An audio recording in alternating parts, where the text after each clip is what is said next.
तो आदाब, नमस्कार, गुड इवनिंग, सत श्रीकाल। एक बार फिर आप तमाम लोगों का स्वागत है क्राइम तक की कहानी के इस एपिसोड में। उम्मीद है पूरी फैमिली अच्छी होगी, अपना और अपनों का ख्याल रख रही होगी।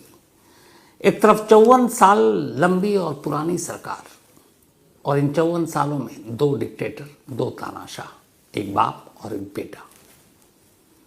सारी कोशिशें कर ली गई, सत्ता की कुर्सी हिला भी नहीं पाया कोई। लेकिन फिर एक रोज एक 14 साल का स्कूली बच्चा आता है और अपने ही स्कूल की दीवार पर सिर्फ एक लाइन लिखता है, और वो एक लाइन एक ऐसी क्रांति बनती है, वो एक लाइन ऐसा नारा बनता है कि 54 साल की वो सरकार गिर पड़ती है। ये कहानी सीरिया की है, और सीरिया इसलिए सुर्खियों में है कि मुश्किल से 24 घंटे पहले 20 साल से सीरिया के तानाशाह रहे सीरिया की सरकार के सरबराह, सीरिया के प्रेसिडेंट, राष्ट्रपति बशर अल-असद बड़ी खामोशी से सीरिया की राजधानी दमिश्क से एक प्लेन में बैठते हैं और अपने पुराने दोस्त पुतिन के देश रूस की राजधानी मॉस्को पहुंच जाते हैं। और अब वो पुतिन के मेहमान हैं और रूस में रहेंगे क्योंकि उनको वहाँ शरण दे दिया गया है। 20 साल तक सीरिया के प्रेसिडेंट रहे बशर अल-असद। तो अब अचानक ऐसा क्या हुआ कि कुर्सी छोड़नी पड़ी। तो पूरी कहानी सुनाओ उससे पहले सिर्फ 2 तस्वीर आपको दिखाना चाहता हूं, और इन्हीं 2 तस्वीरों में सीरिया के पिछले लगभग 24 साल की कहानी है और कुल मिलाकर 54 साल की कहानी है। एक तस्वीर तो 2011 की, जो अभी मैंने आपको बताया कि एक 14 साल का बच्चा कैसे स्कूल की दीवार पर एक नारा लिखता है और वो क्रांति बन जाती है।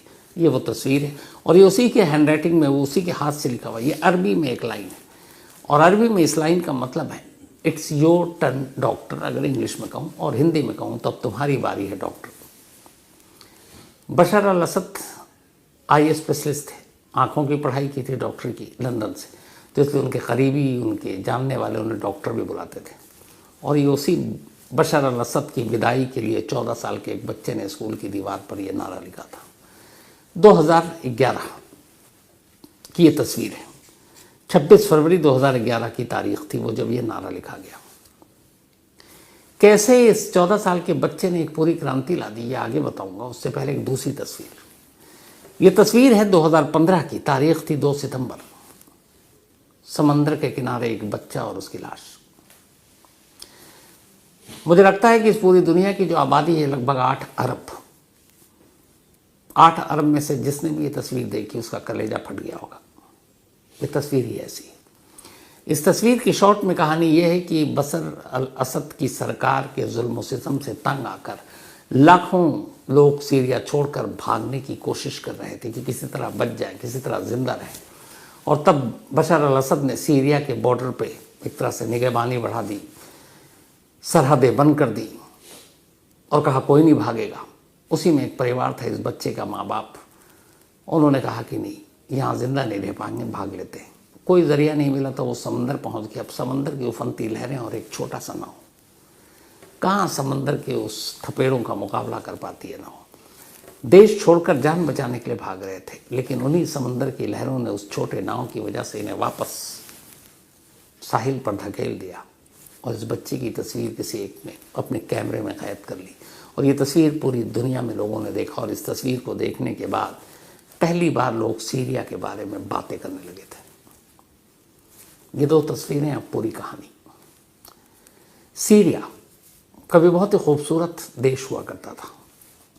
लोगों के पास रोजगार था, ठीक ठाक पैसा था, ठीक ठाक कल्चर था, लोग खुश थे। 1970 तक।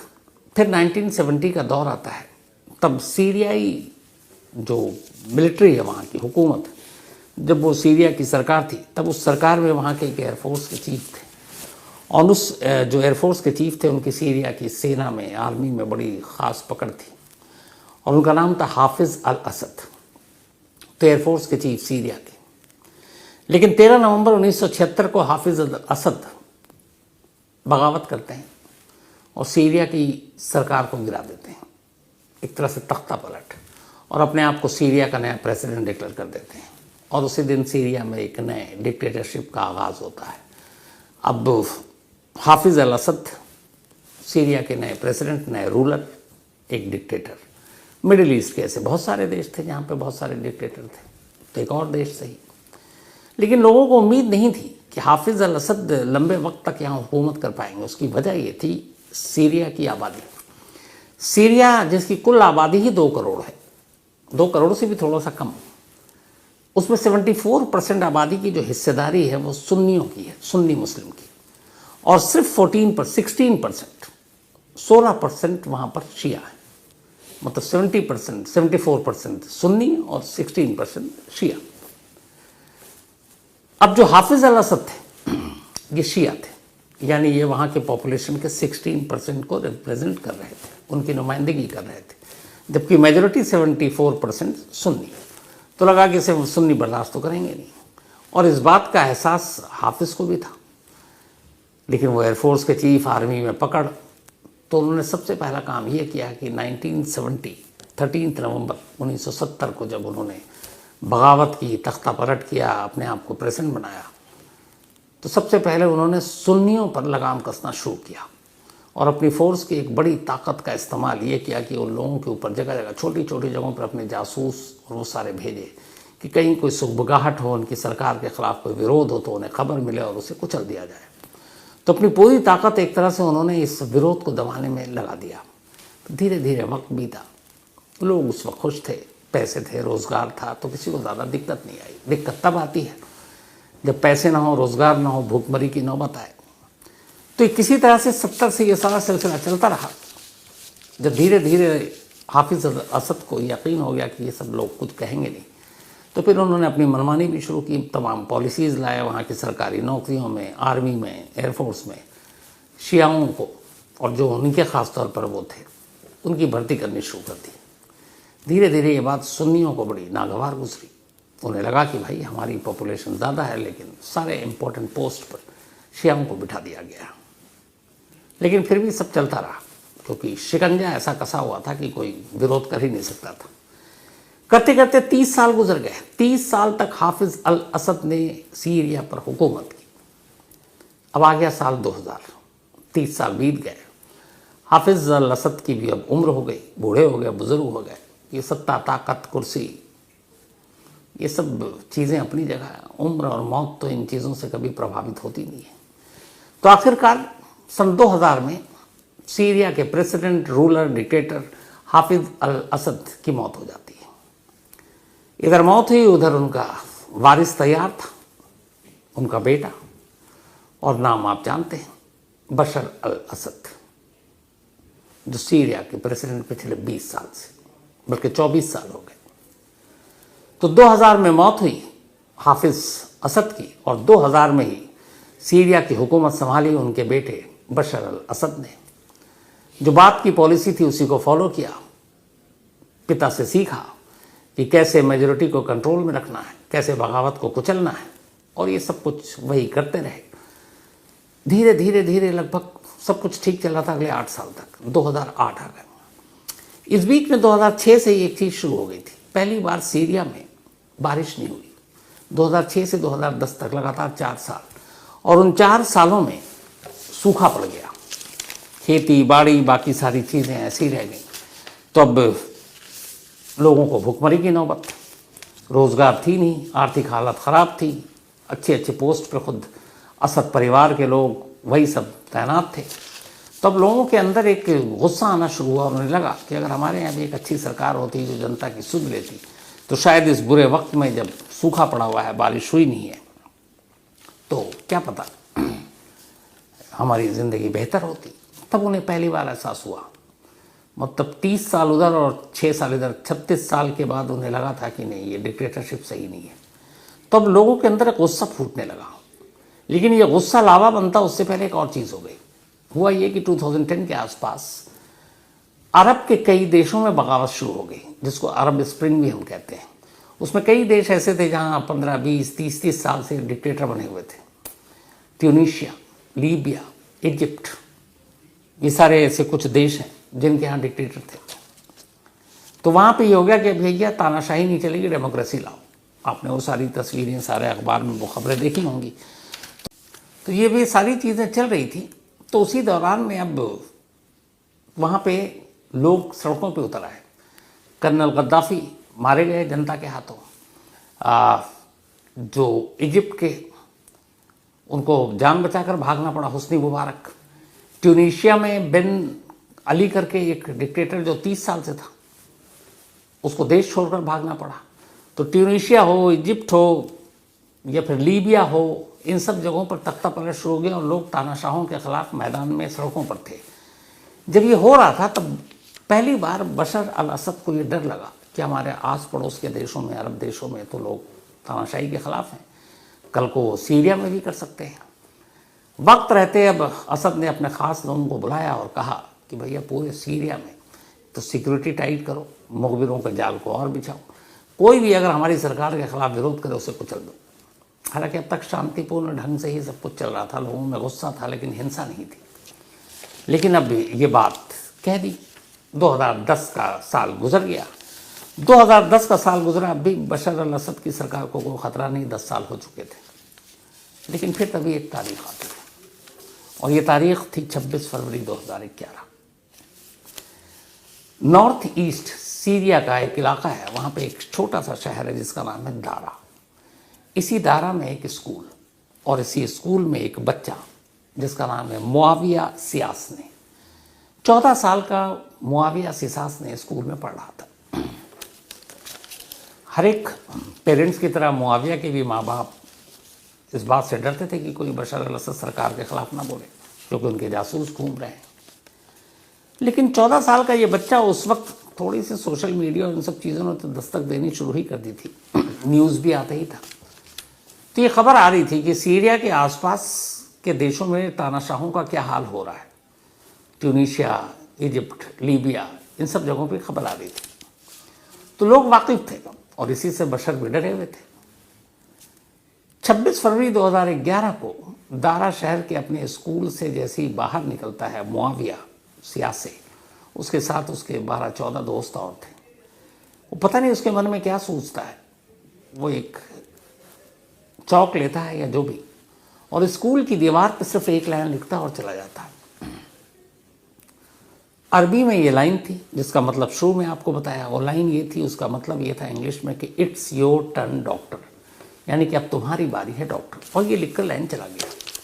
थोड़ी देर के बाद उस बच्चे के बाप यानी मुआविया के बाप के पास कुछ लोग पहुंचे और उन्होंने देख लिया तो उसे लिखते हुए उन्होंने कहा तुम्हारे बेटे ने ये क्या कर दिया है, तो अगर बशर के लोगों को पता चलेगा तो तुम्हारे पूरे फैमिली को मार देंगे।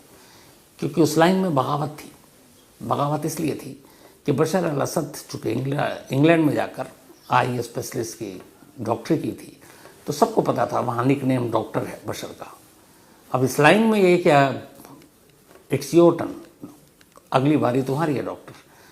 तो अब लोगों ने वही जोड़ा अरब स्प्रिंग के उस मूवमेंट से, जिसमें सारे तानाशाहों को एक एक करके निकाला गया या मारा गया या वे भाग गए। अब ये लाइन सीधे बशर के खिलाफ। लोगों ने देखा, लोगों के अंदर हिम्मत आई कि यार छोटा सा बच्चा ये नारा लिख रहा है। लेकिन तभी जो धारा का, बल्कि ये जो दारा शहर है उसके जो सिक्योरिटी चीफ था, उस तक ये बात पहुंच गई कि एक स्कूल पे बशर के खिलाफ ये है, और हर एक सिक्योरिटी चीफ को ऑर्डर था कि बगावत को कुचलना है। जब उसने जाकर लाइन पढ़ी तो फिर उसने पता किया, लेकिन ये कोई बताने को तैयार नहीं कि लाइन किसने लिखी। लेकिन उसे कहीं से अंदाज़ा था कि ये 10-15 लोगों का एक ग्रुप, उन्हीं में से किसी ने लिखा, पर किसने ये मालूम नहीं। अगले दिन, ये 26 फरवरी की बात है 2011, 27 फरवरी को वहाँ का सिक्योरिटी चीफ अपने फोर्सेस को लेकर पहुँचता है स्कूल में और उस स्कूल से 15 बच्चों को उठा लेता है। उनमें से एक मुआविया भी था जिसने असल में लिखा था। इनको उठाकर लाया जाता है। लाने के बाद टॉर्चर किया जाता है कि बताओ किसने लिखा। कोई भी बच्चा मुंह खोलने को तैयार नहीं, सब में इतनी एकता थी। सोचिए इतनी सी उम्र में भी। उधर शाम होते होते सारे बच्चों के घर तक खबर पहुंची, सारे फैमिली पहुंच गए कि भैया हमारे बच्चों को छोड़ दो, मासूम है, छोटे हैं। फोर्स छोड़ने को तैयार नहीं, सबको धमका कर भगा दिया। इसके बाद अब उनके ऊपर जुल्म सितम का दौर शुरू हो गया। मुआविया समेत तमाम बच्चों के उंगलियों के, पैरों के नाखून निकाले गए। उन्हें भिगो भिगो कर उनको करंट दिया गया, उल्टा लटकाया गया, डंडों से, लातों से, घूंसों से पीटा गया। अब इधर दिन बीतता जा रहा पर वो बच्चे वापस नहीं छोड़े जा रहे। उधर सिक्योरिटी चीफ को भी कि ये काम करके वो बशर अल असद की शाबाशी ले रहा है। फिर माँ बाप वहाँ पर बैठकर शांतिपूर्ण तरीके से धरना प्रदर्शन करने लगे। सिक्योरिटी स्टाफ ने एक दिन भीड़ के सामने उन्हें कहा कि अब तुम लोग अपने इन बच्चों को भूल जाओ और जाओ दूसरे बच्चे पैदा करो। साथ में ये भी कहा कि अगर तुम में से दूसरा बच्चा पैदा नहीं होता तो अपनी अपनी औरतों को हमारे पास, हमारी फोर्सेस के पास भेज दो। ये बात वहाँ बहुत सारे लोगों ने सुनी जो आम लोग थे। ये सुनते ही उनके अंदर का गुस्सा भड़क पड़ा। इसका धीरे धीरे ये बात दारा शहर से बाहर सीरिया के अलग अलग शहरों में पहुँचने लगा। ये दीवार का नारा भी अब तक तस्वीर की शक्ल में सीरिया के अलग अलग शहरों में पहुँचने लगा। अब लोगों का गुस्सा जो अब तक दबा हुआ था वो बाहर आने लगा, और ख़ास तौर पर इसलिए ये सारे सीरिया के लोग एक हुए कि वो बच्चे सब 12, 13, 14 साल की उम्र के थे कि उनके साथ कैसे ये जुल्म हो सकता है। अब दारा का धरना प्रदर्शन आंदोलन पूरे सीरिया का हिस्सा बन गया। जगह जगह लोग शांतिपूर्ण तरीके से लेकिन असद सरकार के खिलाफ और इन बच्चों की रिहाई की मांग को लेकर करने लगे। धीरे धीरे आलम ये हुआ कि जब ये बात पता चली लोगों को कि और बच्चे पैदा करो, औरतों को भेज दो, इज्जतदार जो वहाँ की जनता, उन्हें लगा यह सीधे उनके लिए गाली है, और भी गुस्सा। अब शहर शहर में जब ये धरना प्रदर्शन आंदोलन होने लगा तो बशर अल असद को एहसास हुआ कि वो गलत कर रहा है। उसे लगा कि कहीं यही चीज़ क्रांति न बन जाए। उसने फ़ौरन अपने फोर्सेस को हुक्म दिया कि उन 15 के 15 बच्चों को छोड़ दो ताकि आंदोलन दब जाए। पूरे 45 दिनों के बाद 45 डेज तक ये सारे बच्चे कस्टडी में थे। अप्रैल 2011 में इन 45 बच्चों को रिहा किया गया। जब बच्चे बाहर आए, जो उनकी हालत देखी लोगों ने, फिर उसकी तस्वीर आई और उन बच्चों ने जो कहानी सुनाई उस जुल्म सितम की 45 दिनों की, बशर अल असद सरकार का वो फैसला उसके लिए उल्टा पड़ गया। अब तक वो 45 दिन से अंदर थे, बाहर धरना प्रदर्शन हो रहा था, लेकिन वो जैसे ही बाहर आए, जब उन बच्चों की कहानी उन्हीं की जुबानी सामने आई तो सीरिया में चारों तरफ गुस्सा बसर गया। फिर लोग बेकाबू हो गए। अप्रैल 2011 में इन बच्चों के आने के दूसरे या तीसरे दिन फ्राइडे था, जुमा की नमाज की प्रेयर होती है जिसमें दोपहर को बड़ी तादाद में लोग मस्जिद में जमा होते हैं, और दारा की उस मस्जिद में भी उस दिन हज़ारों लोग जमा हुए। नमाज के बाद लोग मस्जिद से बाहर निकले और उन्होंने बशर अल असद सरकार के ख़िलाफ़ नारेबाजी शुरू कर दी। ये पहली बार था कि जब ओपनली वहाँ के डिक्टेटर के ख़िलाफ़ लोग नारे लगा रहे थे। ये बात जब पता चली तो पुलिस ने भी डंडे चलाए, फिर गोली चलाई। 2 लोग मारे गए फ्राइडे को। जब ये 2 लोग मारे गए तो नेक्स्ट डे सैटरडे को इन 2 लोगों के जनाजे के साथ 2 लोग दोबारा सड़कों पर उतर आए, और इस बार और ज़्यादा भीड़। बशर अल असद को लगा कि इस बार नहीं रोका तो फिर कुछ नहीं होगा, फ़ौरन हुक्म दिया। पहली बार था इतिहास में कि बशर अल असद के कहने पर दारा में टैंक जो है वो सड़कों पर उतार दिए गए, मतलब अपने ही लोगों के खिलाफ। आसमान में हेलीकॉप्टर भेजा गया, उस पर बंदूकधारी थे। नीचे से टैंक लोगों को कुचल रही थी, ऊपर से आसमान से गोलियां चल रही थी। दर्जनों लोग मारे गए, और जब ये दर्जनों लोग मारे गए, बस यहीं से सीरिया गृह युद्ध की आग में झुलस गया। उस एक बच्चे के उस एक नारे, उन 15 बच्चों की गिरफ्तारी, उनकी टॉर्चर की कहानी, फिर मस्जिद में ये हंगामा बाहर, और ये गोलीबारी। अब सीरिया अब तक जो शांत था, अब सिविल वॉर, गृह युद्ध में झुलस गया। अब हर दिन दारा की कहानी, जितने बड़े बड़े शहर थे सभी की कहानी हो गई। वहाँ धरना प्रदर्शन, हिंसा। बट दिक्कत एक थी, उस तरफ असद की सेना थी, उनके पास गोलियाँ थी, बंदूकें थे, टैंक। इधर आम लोग थे, उनके पास डंडे थे और लाठियाँ थी। डंडे और लाठियों से वो मुकाबला करते, जाहिर सी बात है इन्हीं की जो मौत है ज़्यादा होती। धीरे धीरे ये हिंसा बढ़ती गई। अब जब हिंसा बढ़नी शुरू हुई तो फिर ये हुआ कि आम लोगों पर ही दमन होता था। गोलियां चलाओ, टैंक स्प्रिंट चढ़ा दो। तब असद की सेना में चूंकि सीरिया की आबादी का 74% सुन्नी थे, तो बहुत सारी एक मेजोरिटी सुन्नी भी थे सेना में भी, फोर्स में भी, एयरफोर्स में भी। तब उन्हें लगा कि हम अपने ही भाई बहनों के खिलाफ गोलियां चला रहे हैं, अपनी भाई बहनों पर टैंक चला रहे हैं, तो उन्होंने विद्रोह कर दिया। उन्हें कहा नहीं, हम अपने लोगों को इस तरह से नहीं मारेंगे। तो एक बड़ा विद्रोह हुआ सेना में, और लोगों ने सेना छोड़ दिया। अब सेना छोड़कर वो उन लोगों के साथ आ गए जो असद सरकार के खिलाफ आंदोलन कर रहे थे। इसी के बाद इन सब ने मिलकर ये तय किया कि चलो असद की सेना से लड़ने के लिए हम अपनी एक सेना बनाते हैं। और फिर सबको ट्रेनिंग दी जाने लगी, सब लोग आने लगे, और उसके बाद आखिरकार एक फ्री सीरियन आर्मी का गठन हुआ। फ्री सीरियन आर्मी का गठन सिर्फ इसलिए हुआ था ताकि असद सरकार के खिलाफ मोर्चा ले सकें। उसमें सेना से लोग आए थे, उन्हें पता था बंदूक कैसे चलाते हैं, टैंक कैसे होता है। तो फिर उन्हीं लोगों ने मिलकर फ्री सीरियन आर्मी का गठन किया, जो आर्मी से बगावत करके आए। अब इसमें अलग अलग सैकड़ों छोटे छोटे ऑर्गेनाइजेशन थे पूरे सीरिया में। वो लोग फ्री सीरियन आर्मी का हिस्सा बनते गए और देखते ही देखते लाखों लोग फ्री सीरियन आर्मी के साथ जुड़ गए। और अब फ्री सीरियन आर्मी एक ट्रेंड, एक तरह से कहें, आर्मी की तरह थी जो असद की सेना से लोहा ले रही थी। और यही वो दौर था जब फ्री सीरियन आर्मी बनी तो बगदादी ने भी कहा चलो बहती गंगा में हाथ धो लेते हैं। अबू बकर अल बगदादी, ISI का वो मिलिटेंट, तब तक वो इराक में था और Islamic state of Iraq ISI का चीफ था और इराक में इस्लामिक हुकूमत कायम करना चाहता था। वो भी सुन्नी गुट से बगदादी। तो उसे जैसे ही पता कि इराक में, वो सीरिया में बशर अल असद के खिलाफ फ्री सीरियन आर्मी का गठन हुआ जो सुन्नी के लोगों की उसमें हो रहा है, तो इसने कहा कि हम भी असद के खिलाफ मोर्चा लेंगे। और बगदादी ने अपने लोगों को अब सीरिया भेज दिया और वहीं से बगदादी ने अपने ऑर्गेनाइजेशन का नाम भी बदल दिया। अब उसने ISI से ISIS कर दिया। इस्लामिक स्टेट ऑफ इराक था, अब उसने कर दिया Islamic state of Iraq and Syria.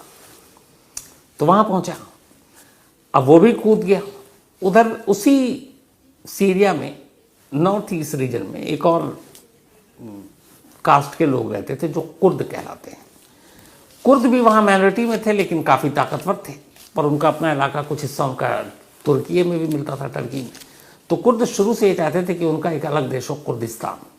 तो जब उन्हें लगा कि फ्री सीरियन आर्मी बन गई, ISIS वाले भी आ गए, सब मिलकर एक साथ असद के खिलाफ लड़ रहे हैं, तो मैं भी इनका साथ देता हूँ। तो अब कुर्द फोर्स भी मैदान में उतर गई बशर अल असद के। तब एक साथ 4 मोर्चे पर लड़ाई हो रही थी। एक तरफ असद की सेना, दूसरी तरफ बगदादी आ गए, तीसरी तरफ फ्री सीरियन आर्मी आ गई, उधर कुर्द भी आ गए। अब जैसे ही ये लोग आए तो देखिए खेल कहाँ से शुरू होता है। अब बाहरी देशों ने भी इंटरेस्ट लेना शुरू कर दिया। मिडिल ईस्ट के कुछ देश जो सुन्नी बहुल हैं, उन्होंने फ्री सीरियन आर्मी की मदद करनी शुरू कर दी। क्यों? क्योंकि उन्हें मालूम था कि सीरिया में 74% आबादी सुन्नियों की है, तो हम सुन्नियों की मदद करेंगे। तो इसलिए उन्होंने पैसे से, हथियार से मदद करनी शुरू कर दी फ्री सीरियन आर्मी को। जब इधर हुआ तो उधर ईरान ने कहा कि भाई ये क्या है, हम तो असद की सरकार को सपोर्ट करेंगे। क्यों? दुनिया में ईरान ही इकलौता ऐसा देश है जहाँ सबसे ज़्यादा शिया रहते हैं और असद जिस परिवार से हैं वो शिया है और 16% टोटल नुमाइंदगी है सीरिया में शियाओं की। तो ईरान का ये इंटरेस्ट था कि हम इसी बहाने शिया की मदद करेंगे ताकि असद की सरकार बनी रहे। तो अब ईरान कूद गया, लेकिन वो असद के सपोर्ट में।